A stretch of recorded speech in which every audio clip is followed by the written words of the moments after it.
26/11 RSS ने कराया, सदन के सदस्य बैठे हुए। जो माननीय सदस्य ने भी मेरे बारे में भी कहा है, मैं उनकी निंदा करता हूं। माननीय सदस्य सुधांशु जी ने दिग्विजय सिंह का नाम नहीं लिया। कांग्रेस नेता दिग्विजय सिंह ने 26/11 मुंबई हमले को आरएसएस की साजिश बताया था। साथ ही सनातन को अपमानित करने के लिए भगवा आतंकवाद की नई परिभाषा गढ़ी थी। दिग्विजय सिंह के इन्हीं पुराने कारनामों के चलते गृह मंत्री अमित शाह ने राज्यसभा में उनकी खिंचाई कर दी।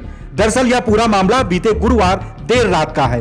राज्यसभा में वक्फ संशोधन बिल पर चर्चा चल रही थी, जिस पर भाजपा सांसद सुधांशु त्रिवेदी अपना पक्ष रख रहे थे। तभी उन्होंने कहा कि सदन में बैठे एक सदस्य ने कहा था कि 26/11 हमला आरएसएस ने कराया था। साथ ही उन्होंने कहा कि यह लोग आतंकी हाफिज सईद को साहब और जाकिर नाइक को शांति दूत कहते थे। यह सुनते ही कांग्रेस सांसद दिग्विजय सिंह तिलमिलाकर खड़े हुए और कहने लगे, यह सारे आरोप झूठे हैं, हमने ऐसा कभी नहीं कहा। दिग्विजय सिंह की यह बात सुनते ही गृह मंत्री अमित शाह ने राज्यसभा में उनकी क्लास लगा दी। उन्होंने कहा कि सुधांशु जी ने किसी सदस्य का तो नाम ही नहीं लिया। अब दिग्विजय सिंह खड़े होकर सफाई दे रहे हैं। इससे यह साबित हो गया है कि किसने क्या कहा था। 26/11 आरएसएस ने कराया, सदन के सदस्य बैठे हुए। हाफिज साहब और सुनिए, जाकिर नाइक शांति का मसीहा सदन में सदस्य बैठे हुए। सर किसने जोड़ा? मैं नहीं कह रहा हूं जोड़ा, हमने किससे जोड़ा मैं बताना चाहता हूं।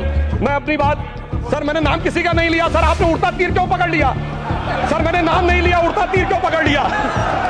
इस पूरी बात कही है, ये घोर आपत्तिजनक है, अपमानित करती है। और जो माननीय सदस्य ने भी मेरे बारे में भी कहा है, मैं उनकी निंदा करता हूं। माननीय सदस्य सुधांशु जी ने दिग्विजय सिंह का नाम नहीं लिया। अब वो खड़े होकर कहे मेरे बारे में कहा, इससे साबित हो गया। और अभी भी मौका है, आपने नहीं कहा है कि 26/11 के हमले में आरएसएस का हाथ था, तो अभी खड़े होकर माइक चालू कराकर बुलवा दीजिए।